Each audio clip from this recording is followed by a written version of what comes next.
It's time to go down into a valley, Neuqua Valley, of course. Bill Ellinghouse beginning his 6th year as the head of the Wildcats. His team ending last season tied for first. The standard is set. The pressure is on to see just how far this team can travel. Justin Cornwell has more. After winning 8 conference championships over its final 13 seasons as members of the Upstate 8, many people wondered if Neuqua Valley could maintain that level of success after moving into the DuPage Valley Conference in 2015. After a 12-4 DVC record in its first 2 years, including a share of the conference title last season, the Wildcats have proven they belong amongst the state's elite.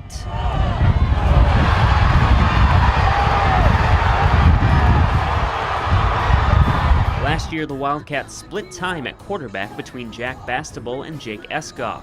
Despite the risks involved, Neuqua now gets to reap the rewards, as Eskoff returns with a year of experience under his belt. I think it was a good rep because me and Jack always work together and help each other out, like reading the defenses, telling what he sees, I see, and I think it really helped me a lot to get into varsity football. That's one of the reasons why you do that. You have a kid that's very capable of doing that.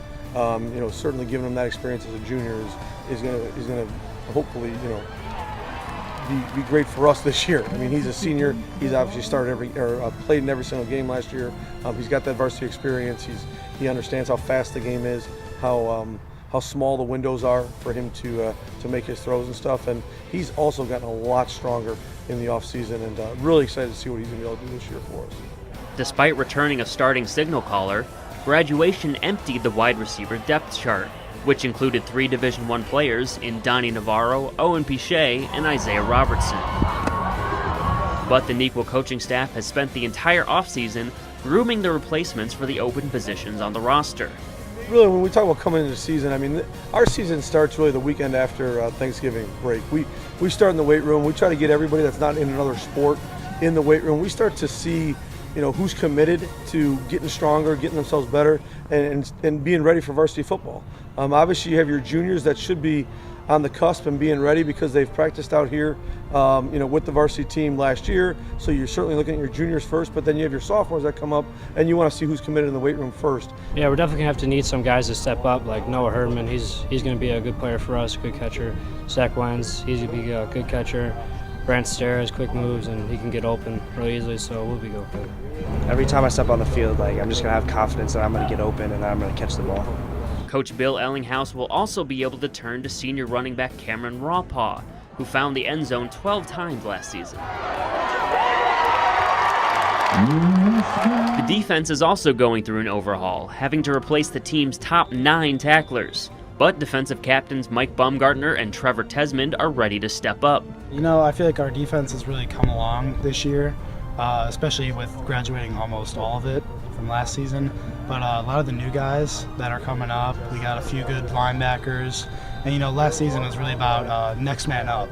And we really believed in it, and everyone that's coming up that had reps last season, they're going to be very good contributors. I think coming together as a unit, just because a lot of us have been working so hard in the off season and stuff, we've really come together through that, which I think is great. And that really kind of helped us bond a lot, because a lot of our defense was in there at 5 o'clock in the morning working on weights, stuff like that. But I think we've really come together, just even from the start.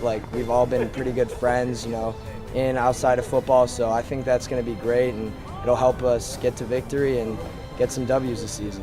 Despite the uncertainty that comes with so many new faces, Metea Valley coach Ben Kleinhans knows the Wildcats will be ready for Week 1.